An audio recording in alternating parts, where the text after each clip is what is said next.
Hi guys, in this video we're gonna deal with our first function in Excel. Now first of all, what is a function? Well, we can imagine a function as a sort of a black box, and it has a specific output and certain inputs.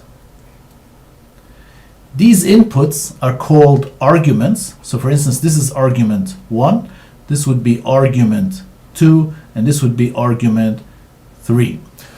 And what happens inside the function, we don't know. And actually, with our level of expertise right now, we don't care. Later on in the course, we will develop or build our own functions. But right now, actually, we don't care what happens inside. Important is that we pick the right function for the job. And number 2 is to pick the right arguments for that selected function. And so so basically a function is basically something you would need a function when you need a job done that you cannot easily do with a formula. Then you pick a function. And in Excel there are a lot of pre-built functions, and we're going to learn some today. So one of the first functions we're going to learn today is sum. Yeah. So basically, let's say if I want to sum up all that revenue. Well, okay, one way of doing it is equal, and then I could say that plus that plus that, and so on. Now, the problem with that is pretty obvious. I mean, although we got a short list, it's becoming really tedious to write that formula. Now imagine I have a long list of 200 or 300 rows. It would be very, very tedious to write that long formula. And plus, as I mentioned before, always repeating the same thing leads to possible errors, and we want to avoid that, especially in calculations. So that's why we have the sum function, and the sum function, mind you, is the only function which has a button here. All other functions that we're going to be using, they don't have a button here. So sum is the only one. It's called AutoSum. So basically there are multiple ways of doing AutoSum. One way is just click here, and it selects the area automatically above the cell where you're just are, and then just return, and you got the sum. A better way I find of doing it, and you avoid errors this way, is just select the area you want to sum up plus 2 empty cells, and then click on the AutoSum. Now, why 2 empty cells? Well, one cell is going to be an empty cell that is going to be sort of a spacer between the data and your sum. And the second empty cell would basically house your sum.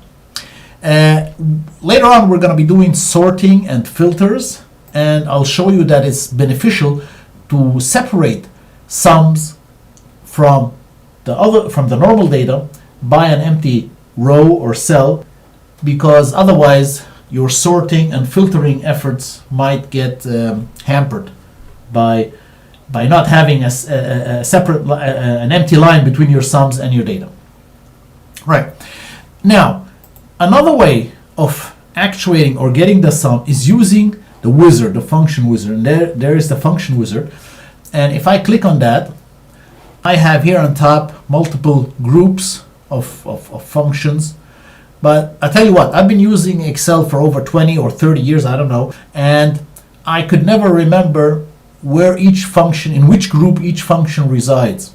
So what I do, I just go all, and under all you've got all those pre-built functions listed alphabetically, and I just roll down and find my function. In this case I'm looking for sum, so I'm here at O. So just let me roll down further, R, and here we are, sum. Okay, I just click on that. And now we are in our sum function. And now all I gotta do is basically select the area I wish to sum, and then on OK. And I basically got it. Okay. And mind you, once I've done a sum, I can always enter that that function by clicking on the wizard. So basically, if I wish to change something here, I just click here and then click on the wizard, and I'm back in. And I can basically change my selection. I just want to sum this stuff up, or I want to sum more, and so on. Okay, so you can always change that. Click on OK, and you're done. You want to go back, just click on the wizard. Okay.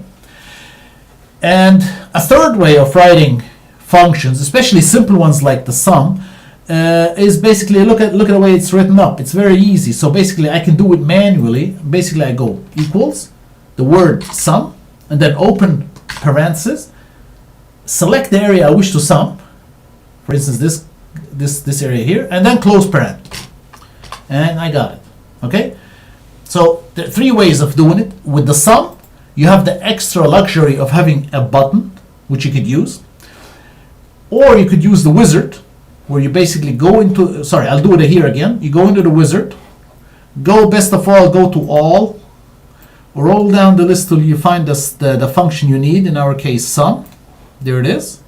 You can double click actually here, you the same result, and then just select the area you wish to sum. Okay, so that's the second way. And the third way, the fastest way, the ways the pros do it, is basically equal sum, open paren, just select the area you wish to sum, close paren, bingo. Okay, so that is the function sum. Now there are other functions which are quite similar to sum, although they obviously deliver different results, and I'm going to write them here. So the first, let me just delete all this stuff. So the first function we know already is sum. Then we have count and CountA.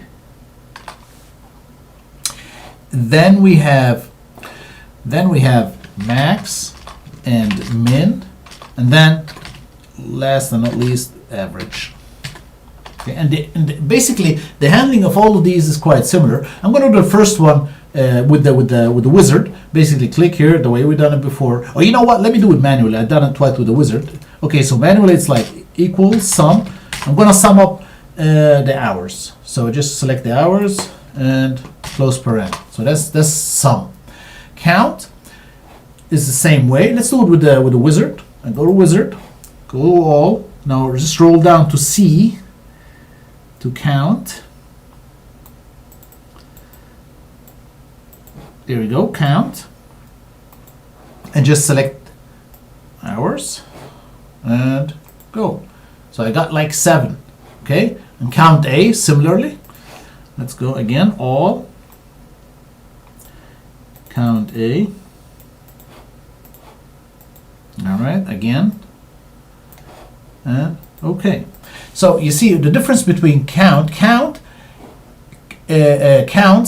the cells which have numbers in them. So although we selected this area here, which is basically 8 cells, only 7 have digits or numbers in them. That's why we get 7. CountA is similar to count, but it counts everything, not just numbers, but also text, cells, and so on. So that's why we get 8. It counts everything, and we got like 8 cells with content, so it just counts 8. Okay, so that's the difference.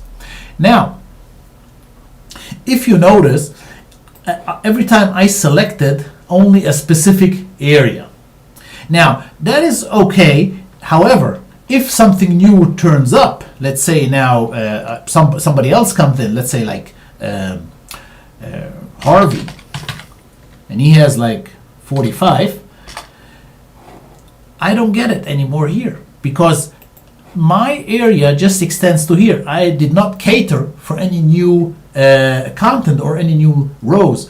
So basically the best way to work with functions like those I call these functions summation functions, because what they do, they work over a range of cells, and when you got such functions, it's best to basically cater for the future. And the way you do that, let me start here with the sum. Instead of selecting a specific range, why not select the whole column? There you go. So same thing here with count. Just go inside, select what you previously done, and just click on the whole column, and you see it changes B colon B. What the colon means 2, so it means B to B. Yeah, same here. Look, now it says B1 to B1 colon B8. That means from B1 to B8. Well, you know what? I want the whole column, so just click on that. So now it says B to B, basically the whole column B. And the beauty of that is, once I add somebody new, I immediately, now watch it, once I press return, immediately my data changes, because now the whole column is selected. They cater for any further inclusions. Okay, same thing with max. Now I could use the assistant for max, or I can do it manually. Equal max and select the whole column. And what max does, it gives you the biggest value. Okay, the biggest value in this case is 50. Let's try it out. Let's do another one. Johnson. Let's give this guy 125. Bang! Automatically, the max is on 125. Now, guess what? Min is basically similar, but in this case, it gives you the smallest value. And the same handling. Equals min paren open. Select the whole column. Paren close. Okay. In this case, 14 is the. Let's try it out again. Apple and 2. So now you see the min has changed. And obviously, count and CountA change as well, because every time you include a new person, the count increases by 1. And average, well, guess what? It calculates the average of the hours, and basically it's the same handling. Equals average. Oh, sorry, I misspoke. Average, open paren, select the whole thing, close paren, and bang. So that's the average, 39.9. And if I add something new, let's say peer, and I just type in anything like 334, average changes, count changes, and so on. So, and that's the way you do with functions. You have either, now I've written some of them manually, some with the assistant. I can always click on the assistant to modify a function, or I can modify it here manually. The way the function is built is very simple. You've got the equals, just like with the formulas. Then you have your name, your function name, open paren. A function name is always followed by an open paren, and a function always ends by a closing paren. And in there are your arguments. Now in this case, we only have one argument. In each of these functions, there's only one argument. Each time it's always the column that we selected. Okay? That's why these are our first functions. And those kind of functions are often needed, you know, to get sums or averages or max values or min values of certain ranges. So basically, the way you could write them, like we've seen, either with the wizard, or you write them manually. With the sum, you have the extra luxury of having a button here, which you can, create a sum by clicking that button. But when you create sums by clicking on the button, I would advise first select the range you wish to sum up, plus 2 cells, and then click on that. Obviously, if you wish to put the sum here somewhere, like way off the data, obviously then you can click the thing, and then you see now it selected the wrong thing. So basically, you have to reselect the right thing, and then you got it. Okay, so that's basically our first. The first functions that we now see in Excel. And as you see, functions are basically black boxes. We don't know how these functions work, but we know what to expect out of them. And that's important. We must know, at this stage, we must know how to pick the right function for the job and how to select the right parameters or the right arguments for that specific function.